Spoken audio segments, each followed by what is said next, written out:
Hoje vamos falar sobre o cortisol.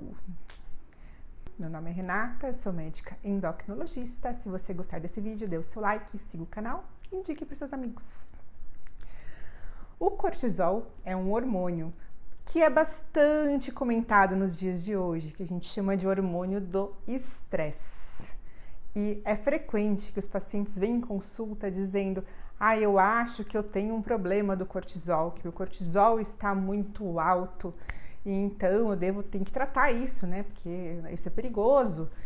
Ou o contrário, eu acho que meu cortisol deu muito baixo, fez um exame aleatoriamente, meu cortisol deu muito baixo, eu devo ter algum problema, né? Tenho falta de cortisol, né? Preciso fazer um tratamento para repor esse cortisol.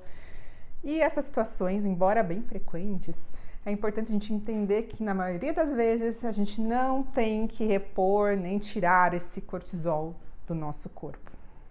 Porque o cortisol, ele realmente é um hormônio do estresse, né? Ele aumenta em alguns momentos e ele foi criado, nosso corpo foi desenvolvendo isso por necessidade de sobrevivência mesmo. A gente tem um pico de cortisol, por exemplo, lá no passado, quando você tinha que fugir de um animal que pudesse ameaçar a sua vida.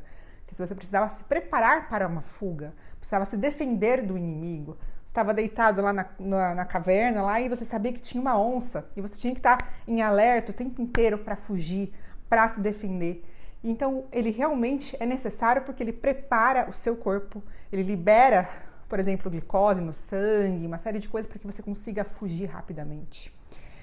E por que o cortisol ele oscila, então, na vida de hoje, se a gente não tem essa mesma situação?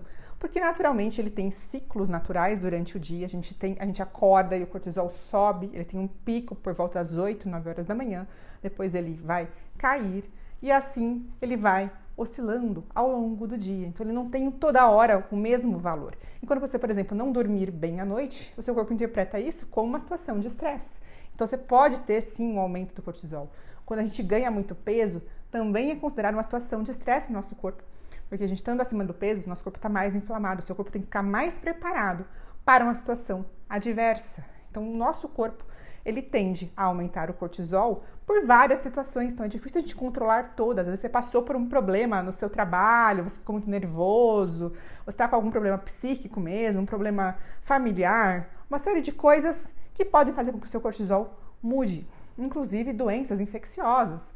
Tudo isso, o nosso corpo ele vai utilizar esse cortisol para tentar modular essa resposta que o nosso corpo precisa. Infelizmente, é claro que quando a gente submete a um estresse crônico, né? A gente está com uma situação psíquica ruim, por exemplo, ou a gente não está bem de saúde, é claro que isso pode causar coisas negativas, né? Você ficar com esse cortisol elevado aí é um sinal que o seu corpo não está bem. Mas ele é um sinal que a gente não trata ele, a gente trata a causa que está fazendo isso. Então a gente vai tratar o quê? A doença que você está, a gente vai tentar fazer a pessoa reduzir a obesidade, tentar a pessoa dormir melhor, tratar a parte psíquica, tratar essa parte de relacionamento, fazer com que a pessoa consiga se relacionar melhor, por exemplo, fazer uma terapia para tentar ajudar nisso, ela vai tentar resolver o problema dela. Então, é isso que a gente tem que fazer. E não a gente tentar dar alguma medicação para baixar o cortisol. Não é assim que funciona. E quando você faz um exame, por exemplo, e eu vi um cortisol baixo, isso não significa que ele seja baixo realmente de maneira patológica, quer dizer, que seja uma doença, o seu corpo não esteja conseguindo produzir cortisol. Pode ser que esse exame aleatório que deu baixo não represente o tempo inteiro do seu cortisol. E por isso que quando dá muito baixo de verdade, a gente tem que fazer testes específicos para confirmar que há esse cortisol baixo.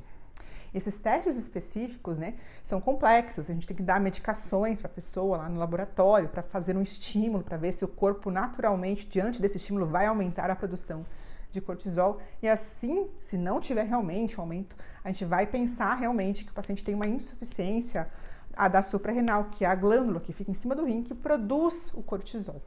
Aí, nesse caso, especificamente, ou, por exemplo, quando há um distúrbio central no estímulo da produção na adrenal, que é a nossa glândula mestra, que é a hipófise, também pode parar de estimular a adrenal a produzir cortisol. Nesses dois casos, aí sim a gente vai ter que fazer um tratamento e vai ter que repor esse cortisol, né?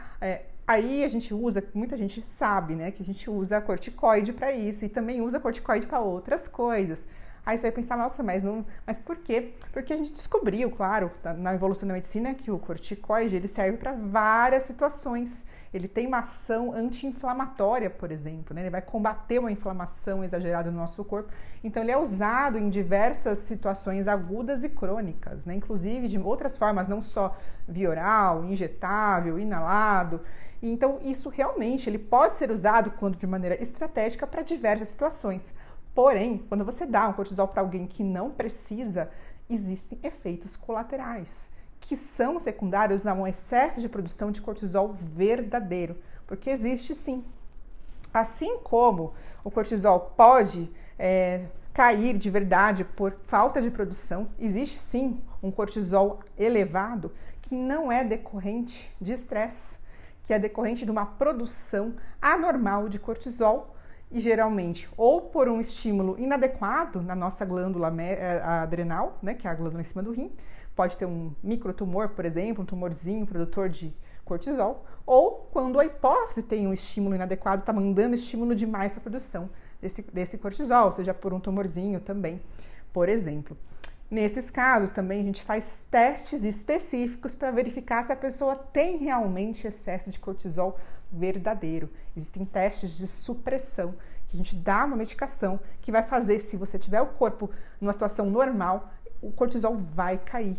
E se ele não cair, a gente pode pensar sim que há um excesso de produção autônoma, que não responde ao ajuste natural do corpo. E isso é bem raro. Mas aí, nesse caso, a gente vai ter que também retirar, por exemplo, esse tumorzinho, para que não haja esse excesso de cortisol de longo prazo. Aí, nesse caso, quando você tem um excesso de cortisol, uma produção pelo seu próprio corpo anormal, ele pode causar diversas situações ruins no seu corpo. Por isso que a gente tem que tratar.